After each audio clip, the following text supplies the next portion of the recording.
আসসালামু আলাইকুম। আজ শনিবার ২৮শে চৈত্র ২২শে শাওয়াল ১১ এপ্রিল। বাংলাদেশ বেতার রাজশাহী স্থানীয় সংবাদ পড়ছি আব্দুর রহমান মাসুম। একদিনের সরকারি সফরে আজ রাজশাহী আসছেন শিক্ষামন্ত্রী ড আ.ন.ম এহসানুল হক মিলন। সফরসূচি অনুসারে আজ সকাল ১০টায় রাজশাহী মেডিকেল কলেজ অডিটোরিয়ামে রাজশাহী শিক্ষা বোর্ড আয়োজিত রাজশাহী শিক্ষা বোর্ড, মাদ্রাসা শিক্ষা বোর্ড ও কারিগরি শিক্ষা বোর্ডের কেন্দ্র সচিবদের সাথে আয়োজিত সভায় প্রধান অতিথি হিসেবে উপস্থিত থাকবেন। এরপর সন্ধ্যায় শাহমখদুম বিমানবন্দরে বিমানযোগে তিনি রাজশাহী থেকে ঢাকার উদ্দেশ্যে রওনা দেবেন। এদিকে একদিনের সরকারি সফরে আজ রাজশাহীতে আসছেন পাট ও বস্ত্র মন্ত্রণালয়ের প্রতিমন্ত্রী মোহাম্মদ শরীফুল আলম ও মন্ত্রণালয়ের সচিব মিস বিলকিস জাহান রিমি। বিষয়টি নিশ্চিত করেছেন বাংলাদেশ রেশম উন্নয়ন বোর্ডের জনসংযোগ কর্মকর্তা সুমন ঠাকুর। বাংলাদেশ রেশম উন্নয়ন বোর্ড আয়োজিত স্টেক হোল্ডারদের সাথে মতবিনিময় সভায় প্রধান অতিথি হিসেবে প্রতিমন্ত্রী মোহাম্মদ শরীফুল আলম উপস্থিত থাকবেন।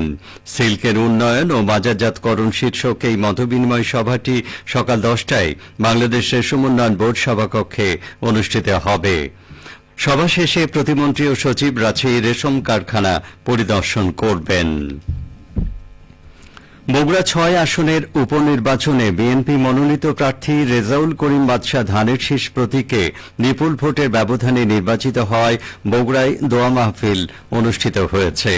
গতকাল বাদ আসর বগুড়া জেলা বিএনপির উদ্যোগে এই দোয়া মাহফিলের আয়োজন করা হয়।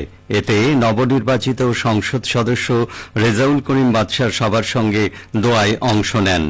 দোয়া মাহফিলে জেলা ও স্থানীয় পর্যায়ের নেতাকর্মীরা উপস্থিত ছিলেন। অনুষ্ঠানে বক্তারা বলেন, এই বিজয় জনগণের প্রত্যাশার প্রতিফলন। তারা নবনির্বাচিত সংসদ সদস্যের প্রতি আস্থা রেখে এলাকার উন্নয়ন ও গণমানুষের অধিকার প্রতিষ্ঠায় ভূমিকা রাখার আহ্বান জানান। দোয়া মাহফিলে দেশ ও জাতির কল্যাণ, শান্তি, সমৃদ্ধি এবং নবনির্বাচিত সংসদ সদস্যের সুস্বাস্থ্য ও দীর্ঘায়ু কামনা করা হয়। রাজশাহী তানোর উপজেলায় ১৫০টি ক্ষুদ্র নৃগোষ্ঠী পরিবারের মাঝে ছাগল বিতরণ করা হয়েছে। উপজেলা প্রাণী সম্পদ দপ্তরের উদ্যোগে আয়োজিত এই কর্মসূচির আওতায় প্রতিটি পরিবারকে ২টি করে মোট ৩০০টি ছাগল প্রদান করা হয়। উপকারভোগী পরিবারগুলোর আর্থ-সামাজিক উন্নয়ন ও জীবনমান বৃদ্ধির লক্ষ্যে এই উদ্যোগ গ্রহণ করা হয়েছে। সংশ্লিষ্টরা মনে করছেন, ছাগল পালন সহজ ও লাভজনক হওয়ায় এটি প্রান্তিক পরিবারের জন্য টেকসই আয়ের উৎস হিসেবে গুরুত্বপূর্ণ ভূমিকা রাখবে। অনুষ্ঠানে প্রধান অতিথি ছিলেন রাজশাহী জেলা জামায়াতে ইসলামের আমির অধ্যাপক আব্দুল খালেক।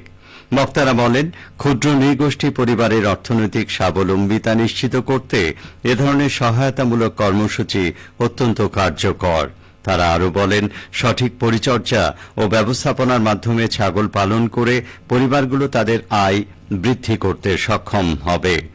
এ সময় উপস্থিত নেতৃবৃন্দ আশা প্রকাশ করেন, ভবিষ্যতেও এ ধরনের উদ্যোগ অব্যাহত থাকবে এবং ক্ষুদ্র নৃগোষ্ঠী সহ প্রান্তিক জনগোষ্ঠীর উন্নয়নে ইতিবাচক ভূমিকা রাখবে। খেলার খবর। বগুড়া শেরপুর ও ধুনট উপজেলার তৃণমূল পর্যায় থেকে প্রতিভাবান ক্রিকেটার খুঁজে বের করতে ক্রিকেট ট্যালেন্ট হান্ট ক্যাম্পেইন আয়োজনের উদ্যোগ নেওয়া হয়েছে। সামাজিক সংগঠন একসাথে গড়ি সমৃদ্ধ শেরপুর, ধুনট ও বাংলা ট্রাক ক্রিকেট একাডেমির যৌথ আয়োজনে আগামী ২৫শে এপ্রিল দিনব্যাপী এই কর্মসূচি অনুষ্ঠিত হবে। গতকাল এ উদ্যোগের প্রস্তুতির অংশ হিসেবে শেরপুর সরকারি ডিজে মডেল হাই স্কুল মাঠ পরিদর্শন করেন প্রধান উদ্যোক্তা আসিফ সিরাজি রব্বানী ও বাংলা ট্রাক ক্রিকেট একাডেমির পরিচালক আব্দুল মুক্তাদির। এ সময় তারা মাঠের সার্বিক অবস্থা পর্যবেক্ষণ করেন এবং আয়োজনের কারিগরি দিক ও নিরাপত্তা ব্যবস্থা নিয়ে সংশ্লিষ্টদের সঙ্গে আলোচনা করেন। আয়োজক সূত্র জানায়, আগামী ২৫শে এপ্রিল সকাল ১০টা থেকে সন্ধ্যে ৬টা পর্যন্ত এই ট্যালেন্ট হান্ট ক্যাম্পেইন চলবে। এতে অনূর্ধ্ব ১৬ বয়সী প্রতিভাবান ক্রিকেটারদের বাছাই করা হবে। নির্বাচিত খেলোয়াড়দের জন্য ২ বছর মেয়াদী আধুনিক প্রশিক্ষণ কর্মসূচির ব্যবস্থা থাকবে। এই প্রশিক্ষণের পুরো ব্যয় বহন করা হবে প্রধান উদ্যোক্তা আসিফ সিরাজি রব্বানীর ব্যক্তিগত ক্রীড়াবৃত্তি থেকে। সবশেষে আবহাওয়া।